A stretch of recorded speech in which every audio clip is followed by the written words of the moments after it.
GoForThe2.com. I'm back with another marquee matchup. The 14th ranked Notre Dame Fighting Irish and the 17th ranked Wolverines of Michigan. It's going to be a great game. It's played in the Big House. The last 4 games have been decided by 4.7 points per game. Favors a very close affair. The last 6 ball games have been won. 5 of the last 6 have been won by the home team. Advantage Michigan heading into this matchup based off that statistic. Let's look at the home team Wolverines right now. A dominating performance against Central Michigan, 59-6. Devin Gardner, the quarterback, struggled a little bit, only 162 yards through the air, 1 touchdown, 2 interceptions. That he's going to need a better performance going up against a very tough Notre Dame front 4. Jeremy Gallon, those young wide receivers are going to have to step up. I think they have the ability to stretch the field against the Notre Dame secondary. So we're going to have to see how that plays out for Michigan.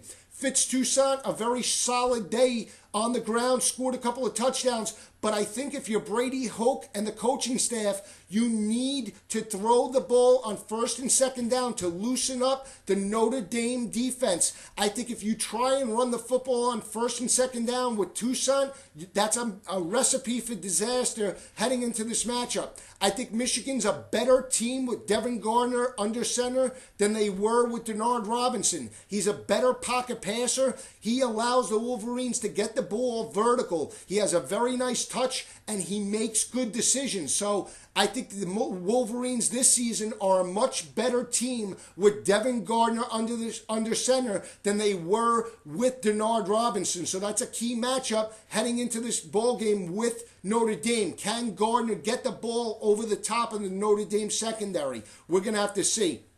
Notre Dame, they had a very dominating performance at home. They won 28-6 over the Owls.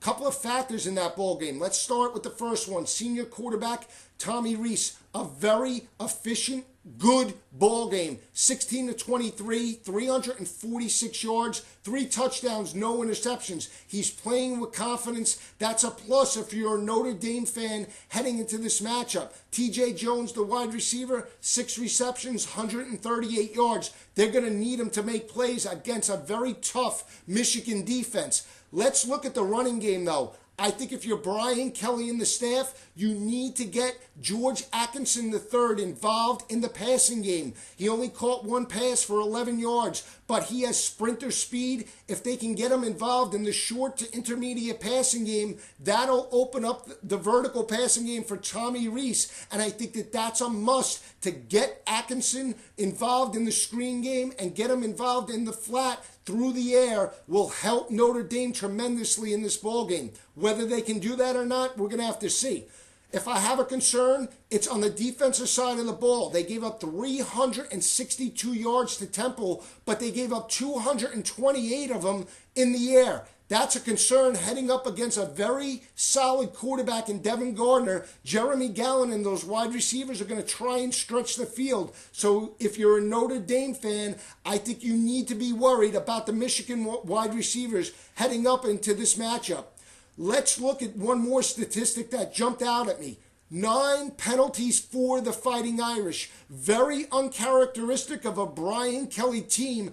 You start 2013 at home with 9 penalties. You cannot afford to play undisciplined, make mental errors going up against the Wolverines, and that would be a cause of concern if you're a Notre Dame fan heading into this ball game. That's uncharacteristic. The team needs to gel right away, especially against Michigan. Look for Michigan to force the issue, and if Michigan jumps up on top, the crowd's going to be into it. So you need to start fast if you're Notre Dame on the road. We're going to have to see if they can do that on Saturday night.